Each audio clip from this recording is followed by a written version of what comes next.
Hi, it's Pastor Steve with Happy Thoughts in beautiful Visalia, California. I hope wherever you are today it is nicer than Visalia. Outside we have gray skies full of smoke and bad stuff for your lungs and for your eyes. But inside it's beautiful. I have with me today Kelly Deditius. Kelly, say hi to everybody. Hello, everyone.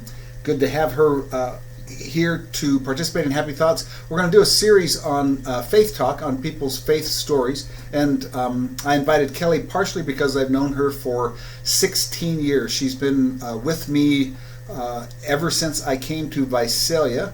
And over the years, we have gotten to know a lot about each other and experienced a great deal of up and down. So I wanted to talk to Kelly today about one particular aspect of her story, and that is her marriage. Kelly and I both share the fact that we married when we were very young, and while that is a beautifully romantic way to start your married life, it also means that immature people get into situations that they are not prepared for. So, Kelly, with that introduction, give me a little understanding of how your marriage went in the first part of it. Well, as you said, I was very young. I was graduated in July and got married in September. Mm-hmm. And there's a little bit of an age difference between my husband and I. So yeah, I thought I was all grown up, but reality kicked in very quickly. Neither one of us really knew what we were getting into. Mm-hmm. So we had an in and out marriage is kind of what we described it one time as if our marriage was a building, we had a revolving door. So we split up after the not even a whole year of marriage, and went our separate ways,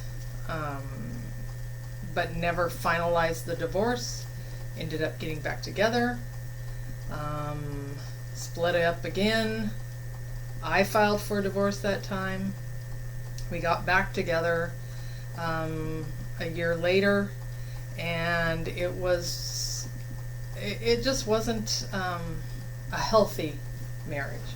So in that kind of situation, which I certainly understand because it describes really my first few years in my marriage too, it's often the case that people think to themselves, well, we can fix this by having children. That'll make everything better. Yeah. Did you and Danny have children? We did, in fact. Did it fix it? No, it did Okay. not. Talk about that a little bit. Yeah, so we tried. We had kids. We had great kids. We did our best at parenting. Danny had always worked up and down the state of California from the time we were married, and so he was not always there. So sometimes I described it as being a single mom who was married. But again, I mean, we tried, and we had some really great times, had great kids, and we had some really difficult times, ugly times, where we were both really ugly to one another, till it got to the point where we just continued to be ugly to each other. Right. And in our ugliness, we became hurtful. And then we had a major split. And I remember our arguments were loud, and things often got broken. For whatever reason, we never really got physical with one another, but yeah. But doors would come off hinges, and pottery would be smashed. And I remember after one of these really loud, volatile relationships, just kind of sinking down the wall in a hallway, thinking, I'm done. So I think in a lot of instances in a relationship that is volatile, the smashing of things or the breaking of things or slamming of doors and that kind of stuff, it's accidentally symbolic. right? So we break things, or we misuse things because it literally is a physical living out of what we feel like has happened inside. We get married to fix the problem that we bring out of childhood, and when the marriage and the other person aren't the fix, then it begins to seem like, well, all I really need to do is harm them as much as I can, right? If I say something horrible, or I pin it all on them and blame them, somehow that'll make things better. But on a calm day like today, in a better place in life, even when you talk about stuff like that, it becomes obvious that makes no sense, right? What you're fixing is just what was broken in the first place that got worse because you fixed it the wrong way in the first place. So being mad at the fix that never stood a chance, that won't actually fix it, right? I mean, right. At some Absolutely. point we're always trying to get back to, how in the world do I just set the thing straight and come back to balance? And because of who we both are, followers of Christ, for Christians, right, ultimately the answer is our relationship with God is the pathway to fix it. So how did your journey come to that point where God kind of entered into the equation? So again, I tell the story of that, sinking down the wall in the hallway, because even though at that moment I might not have recognized it, years later looking back, that was the moment when I realized I couldn't do this. Great.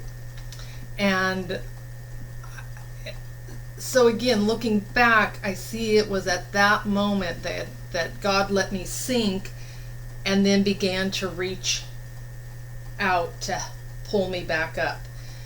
It took years.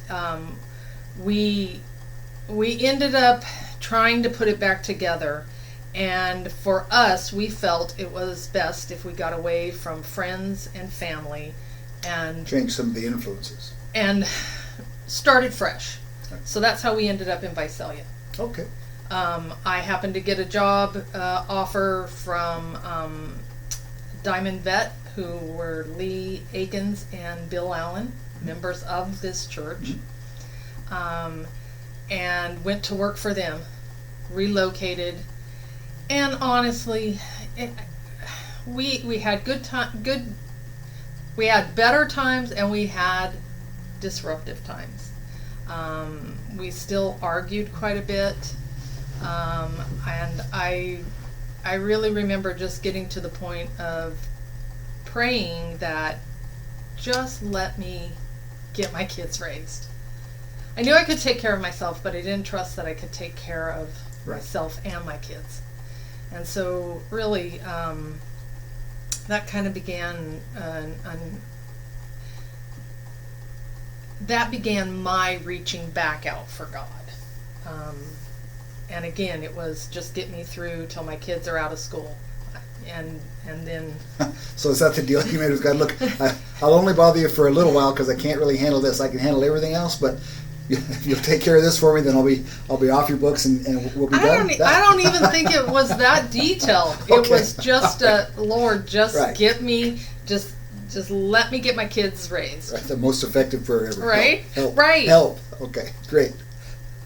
But what ended up happening was Lee and Bill were continually talking about their faith and their church in non-judgmental, non-pushy ways.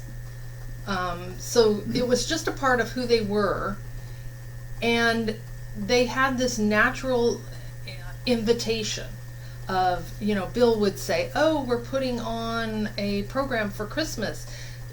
You should come see us. And then Bill found out I could sing, that I had sung in high school, and so it was, you should come sing with us. And, I politely declined, or would say things like, well, maybe. But then something started to pull at me that, I had been in church since I could remember as a kid. My mom always made sure we went to church. When I was in high school, I begged, borrowed rides, invitations, etc. I had always been in church, but when I got married, we didn't go to church. And all of a sudden that began to feel like a need. So I asked my family one Christmas, will you go to church with me, for Christmas Eve? And they all agreed, which surprised me at the time. Right, that's right. I mean, we were talking not only, Danny and the kids, but my mom and my sister also agreed to go. And so the first place I thought of was the church that Lee and Bill went to.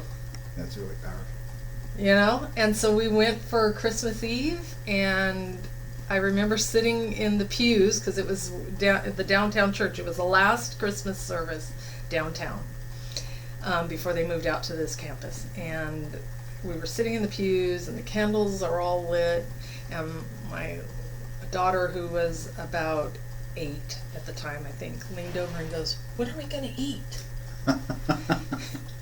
And I went, "We ate before we came. Right. We just had dinner." And she goes, "Well, you said we were going to candlelight service." And I went, "I need to get my kids in church." Right. They don't even... They are a little confused. They are a little confused. So, a couple weeks went by. They advertised, and Bill and Lee were talking about the first services here at the new campus. And so I asked Danny and the kids, "Hey, you want to go see what the church is like?" And they said, "Yeah." And we started, we came for the first service here. And then I asked if we could go maybe once a month, and they agreed. And then we were going twice a month, and then we started coming every week. And then everything was all better? The marriage was no. healed? The kids were perfect? And no. What? No. No. What took a long time to get broken didn't get fixed immediately? It did not. Okay, we'll talk about that a little bit then. So, we did. We started coming to church, and the kids, got involved in, my daughter more than my son really, got involved in Sunday school and youth group. So they started engaging. And then I did in fact end up in the choir, and slowly we started, getting more engaged, I guess you would say. We'd go to Bible studies. Again, things at home were still very up and down. But all of a sudden my prayer changed. And I can't tell you when, I can't tell you what really did it. But instead of praying, just get me through raising my kids, I started praying to be the best wife I could be. Mm-hmm. That's a big change. It was a big change. It wasn't change my husband. It wasn't make Danny a better husband. It wasn't make Danny a better father. It was make me better. Mm-hmm. And slowly but surely, we both started attending Bible studies, and we started making friends in the church who had different values, different priorities, and we began to change our priorities. Danny still is the hardest working man I've ever met. Mm-hmm. But we began to look at life through a different lens, I guess. Mm-hmm. And we're not perfect at it, but we really began to shift to prioritizing, God first, family second, then our job, and then whatever else we...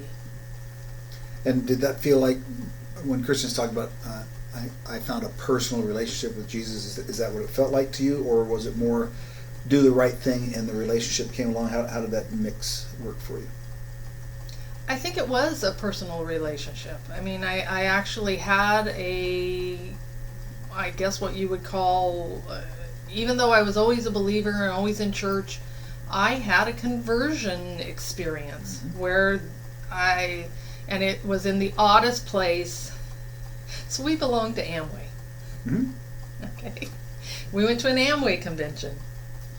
And part of the group that we belonged to had Sunday services because the convention went through Sundays, so people couldn't go to church.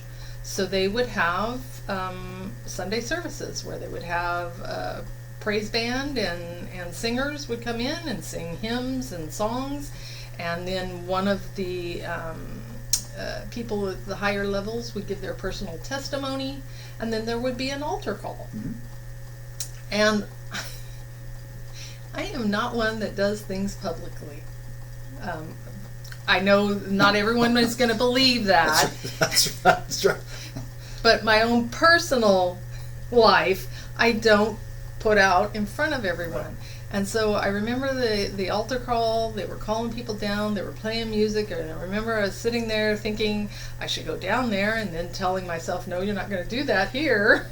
You know, you can do this at church. Mm-hmm. And before I knew it, I was crying uncontrollably and walking down the Arco Arena from, midway up all the way down, and